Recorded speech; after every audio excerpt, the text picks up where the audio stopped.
Victoria's flood disaster. I don't think any of us slept very well. I think we moved here about 3 years ago when the river was empty. It dry as a bone, and since then it's certainly come up. As the river peaked, residents in low-lying areas were told to leave their homes. The army is on the ground to help with evacuation and assess the damage.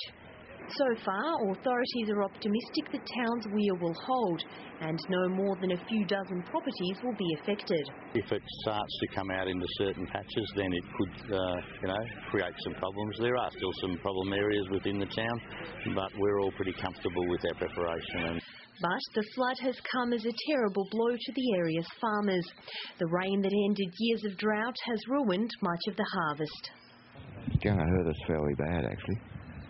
It's going to take a lot of fixing up, and we have lost a fair bit of crop, I'd say, that we haven't harvested yet. Police are reminding locals to stay out of the water after emergency services removed 4 teenagers found swimming in the flooded river yesterday evening. So just show a bit more common sense if you can.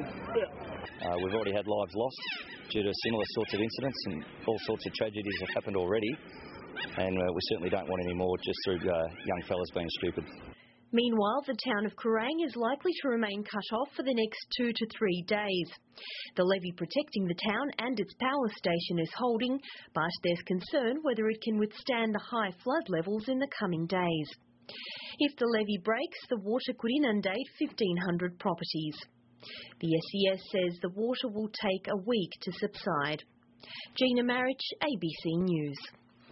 And the ABC's Tony Nichols is in Dimboola. Tony, the army's been called in to help with evacuations. Well, yes, Nicole, an emergency evacuation order was issued in the lower-lying areas of Dimboola early this morning prior to 5 a.m.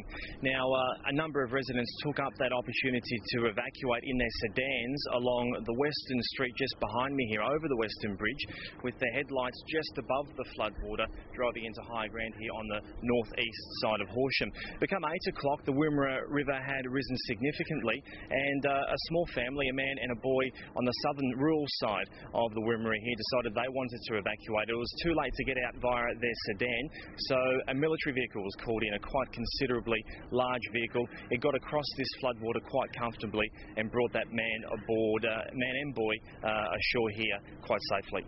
And Tony, there are harsh words for people who, despite the warnings, are still venturing into the floodwaters. Yes, that's the case, Nicole. Unfortunately, here in Dimboola, late yesterday evening at around 8:30 p.m, 4 teenagers between the ages of 15 and 17 years old, locals to this area, decided to go for a swim. Now, that was at a time when the Wimmera River was surging, heading toward an anticipated peak, and light was receding, so it was extremely dangerous. Now, thankfully, the SES headquarters isn't far from here, and they saw the boys quickly, along with the police, identified them into the water way over the other side of Western Street here behind me, got into the water, rescued them and brought them ashore quite quickly. Now, they were sternly reprimanded by police, who said that it was most disappointing to see their locals behaving in that way. And very briefly, Tony, for now in Dimboola, the threat's easing.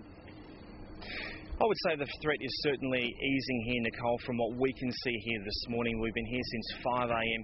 We can certainly see the velocity of the downstream flood overflow slowing. The volume seems to be slowing also. And from the watermarks that we can see on the shore here, the water does not seem to be increasing. But I am prepared to be contradicted by the SES this afternoon. They've got a 1 p.m. press conference coming up.